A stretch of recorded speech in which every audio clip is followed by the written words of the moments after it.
Көктем келді дегенше, шалғамға тоятын кез келді дейді халық арасында.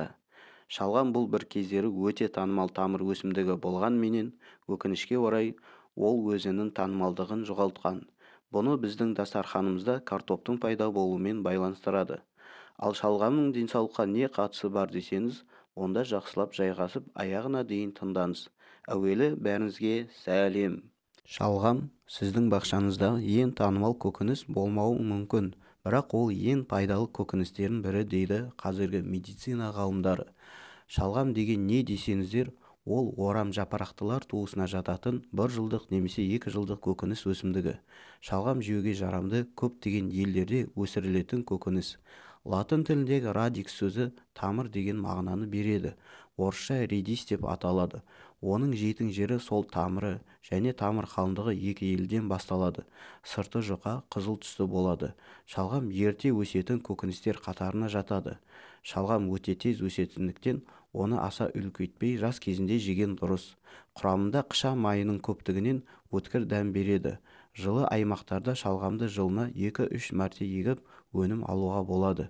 Тіпті бір бөлігін ерте көктемде жылыжайда, ал көктемнің екінші жартысында бақшада, үшінші рет жаздың басында егіп, шалғамды жеу маусымын ұзартуға болады. Жеке жанұя өзіне ғана пайдаланған жағдайда шалғамды көп мөлшерде егуге болмайды. Себебі ол тез ұрықтанып, тамыр сабағы жеуге жарамсыз болып қалады. Шалғам көктемгі А витаминозды жинетін бірден-бір көмекші көкөніс. С дәруменіне бай, көкөністің тұрпаты қызыл болған сайын аскорбин қышқылы мол дегенді білдіреді. Сонымен қатар шалғамда Б тобының дәрумендері, бет жүзімізге қан жүгіртетін темір, жүректің жұмысын жақсартатын калий және магний де бар. Және де аз мөлшерде фолий қышқылы, рибофлавин, ниацин, Б6 дәрумені, К дәрумені, калий, мырыш, фосфор, мыс, марганец пен натрий элементтері бар. Құрамындағы талшықтың көмегімен зиянды холестериндердің көлемін азайтып, ағзаны токсиндерден тазартады. Сонымен қатар шалғам ерекше зат фитонцидтерге ие. Бұл табиғи антибиотик десе болады. Сол себепті біліп жүріңіздер, осы бір ащы көкөністі жеу суық тиюдің алдын алады. 100 грамм шалғамда бар жоғы 19 килокалория күш болады. Және құрамында май жоқ. Сол себепті шалғамнан еш семірмейсіздер. Керісінше, шалғам май жиналудың алдын алып, зат алмасу процесін жақсартады. Ағзадағы қант мөлшерін қалыпқа келтіреді. Шалғам диетологтардың ең жақсы көретін көкөнісі. Айтпақшы, шалғамның жапырағы да дәруменге бай. Сол себепті оларды лақтыруға асықпаңыздар. Жапырағын салатқа қосып, не болмаса 40 қабат сияқты буға пісіріп алсаңыз да болады. Шалғамның денсаулыққа деген 5 пайдасы. Шалғам дәстүрлі медицина қолданысында жақсырақ зерттелмеген. Көптеген зерттеулер адамға емес, жануарларға жасалған. Солай бола тұрса да, шалғам ғасырлар бойы халықтық ем ретінде қолданылған. Олар аюрведа және дәстүрлі Қытай медицинасында безгек, тамақ ауру, өт аурулары мен қабыну сияқты көптеген жағдайларда емдеу үшін қолданылады. Бірінші пайдасы – иммунитетті күшейтеді. Кесілген редистің 100 грамм порциясында шамамен 19 килокалория күш болады, және 300-інде құрамында май жоқ. Сондықтан олар сіздің ұстап жүрген диетаңызды бұзбайды. Бұл қытырлақ келген жеңіл тағамдарға жатады. Шалғам С дәруменінің жақсы қайнар көзі болып табылады. Бар болғаны жарты кесе ұсынылатын күнделікті мөлшерлеменің шамамен 14%-ын құрайды. С дәрумені антиоксидант болғандықтан, ол сіздің денеңіздегі бос радикалдармен күресуге көмектеседі және қартаю процесін барынша тежейді.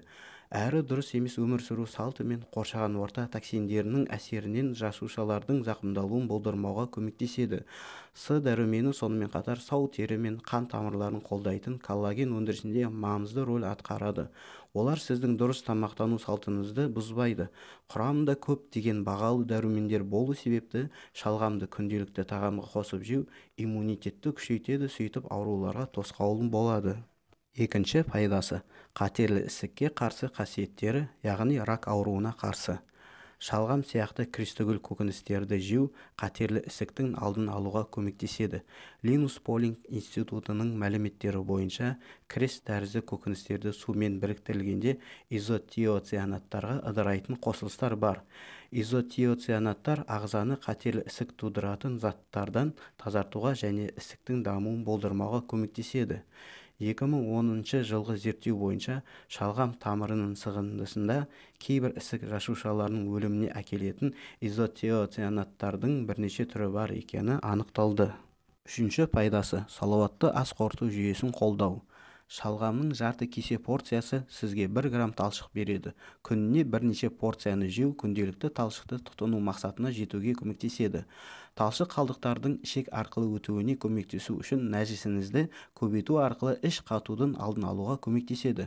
Сондай-ақ талшық қандағы қант деңгейін басқаруға және салмақ азайтуға және холестеринді төмендетуге көмектеседі. Шалғам жапырақтары әсіресе пайдалы болуы мүмкін. Жоғары холестеринді тамақтандыратын егеуқұйрықтарды зерттеу нәтижелері шалғам жапырақтары ас қорыту қызметін жақсартуға көмектесетін талшықтың жақсы көзі екенін көрсетті. Бұл ішінара өт өндірудің жоғарылауына байланысты болуы мүмкін. Жеке зерттеу бойынша шалғам шырыны ас қазан тінін қорғау және шырышты тосқауылдарды нығайту арқылы ас қазан жарасының алдын алуға көмектесетінін көрсетті. Шырышты тосқауыл ас қазан мен ішектерді жаралар мен қабынуды тудыруы мүмкін жағымсыз микроорганизмдерден және зақымдайтын токсиндерден қорғауға көмектеседі. Төртінші пайдасы – саңырауқұлақтарға қарсы қасиеттері. Шалғам кейбір саңырауқұлақтардың дамуын кейінге қалдыруы мүмкін. Олардың құрамында РС-AFP2 деген саңырауқұлаққа қарсы пептид бар. Бұл пептидтер әдетте адамдарда кездесетін қарапайым кандида альбиканс саңырауқұлағы жасушаларының өліміне себеп болады. Ал егер кандида альбиканс саңырауқұлағы адам денесінде шамадан тыс өссе, ол вагинальды ашытқы инфекцияларын, ауыз қуысының ашытқы инфекцияларын және инвазиялық кандидозды тудыруы мүмкін. Бесінші пайдасы – жүйке жүйесі жұмысын жақсартады. Шалғам тамырлары B1, B2, B5, B6, B9 және PP дәрумендеріне бай, ал бұл суда еруші дәрумендер бүкіл ағзаның өмірлік процестеріне қатысады. Ас қорыту мен жүйке жүйесі жұмысын жақсартуға көмектеседі. Б тобының дәрумендер ерекшелігі сонда олардың организмде жиналу қабілеті жоқ, және адам баласы бұл дәрумендерді ас арқылы алу керек. Сондай-ақ шалғам құрамындағы магний элементі адамның жүйке жүйесі үшін өте маңызды. Ол жүйкенің қозуын тежейді, стресстерге қарсы төтеп береді. Қазақша айтқанда, организмде магнийің болса, жаның тыныш болады. Біз келтірген шалғамның денсаулыққа пайдасы туралы бұл ақпарат теңіздің бір тамшысы. Егерде шалғаммен емделгіңіз келсе, әуелі дәрігермен кеңесіңіз.